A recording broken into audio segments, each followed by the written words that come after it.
ماوەی 30 ساڵە هاوڵاتیانی هەرێمی کوردستان چاوەڕوانن لەژێر سێبەری دەسەڵاتی دوو حیزبی حکومڕاندا و چان لێک بدەن، بەڵام چاوەڕوانیەکان بووە بە خەونێکی بەدینە هاتوو. دوو پارتی حکومڕان نەیانویستووە خزمەتی خەڵکی بکەن، بە بڕوای چاودێرێکی سیاسی هۆکارەکەی بۆ ئەوە دەگەڕێتەوە پارتی وێکێتی ناکۆکیە بەردەوامەکانیان ڕێگر بووە لە بەردەم حکومەتێکی نیشتیمانی و خزمەتکار. خلافاتی ناوماڵی کوردی نەیهێشتووە سیستمی حکومڕانی بگاتەوە ئاستەی کە لە ئاز داخوازیەکانی هاونیشتیمانیانی هەرێمی کوردستان دابێت. بۆیە نەتواندرا لە ماوەی ئەم 30 ساڵی ڕابردووە حکومەتێکی مەدەنی پرۆفشناڵی خزمەت گوزار بنیاد بنرێ، نەتواندرا پەرلەمانێک بنیاد بنرێ کە فعلەن ببێتە قیبلە نمای حکومەت و لێپێچینەوە لەسەر جەم گەندەڵیەکانی حکومەت و هەموو ئەو ناڕێکیانە بکات کە حکومەت ئەنجامی ئەدات. نەتواندرا دادگاکان سربەخۆ بکرێن بۆی هەر کەسێک کە زوڵمێکی لێ بکە لێکرا دادگاکان بە پشت و پەنای خۆی بزانێت.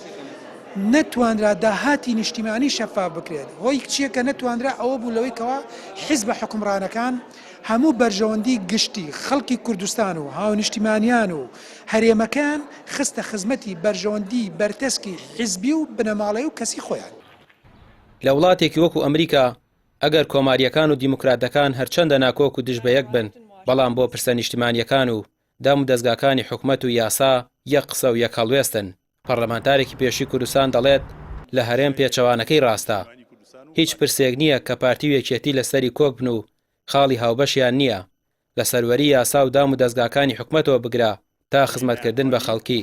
ئەگەر هەڵسەنگانێکی بە پەلە بکەین بۆ ئەو 30 ساڵ دەسەڵاتێکەوە ئەمان هەیان بووە کردویانە لە بواری سەربازی نیوەی خاکی کوردستانمان لەدەستداوە، لە بواری ئابووری شکستێکی بە تەواوی ئابووری بە ئێمەوە دیارە، لە بواری پەروەردەیی پەروەردە بە تەواوی بەرەوکەتی تایبەت دەچێت، خەڵکی فەقیر و هەژار ناتوانێت وەک پێویست مناڵەکان بخەنە بەر خوێندن لە بمبورە، لە بواری خوێندنی باڵا بە هەمان شێوە، لە بواری کشتتوکاڵ خۆتەزانی کە وەزی کشتتوکاڵ چۆنە، لە بواری پیشەسازی، لە هەموو بوارەکانی ژیاندا دوو حیزبی سەرەکی کە پارتی دیموکراتی کوردستان و وێکێتی نیشتیمانی کوردستانە نەیانتوانی وەک پێویست دەسەڵاتداری لەم هەرێما بکەن.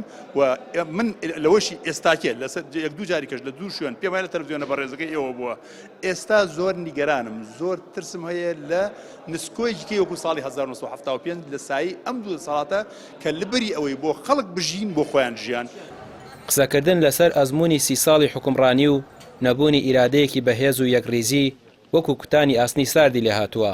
پارتە دەسەڵاتدارەکان ممارەسەی ئەزموونێکی خراپیان کردووە بە درێژایی ساڵانی حکومڕانیان لە جێگەی خزمەتکردن بە خەڵک هەمیشە لە هەوڵی پاراستنی بەرژەوەندیە حیزبی و بنەماڵەیی و کەسیەکانی خۆیان دابوون. ڕامیار عوسمان، کەناڵی پەیام، سلێمانی.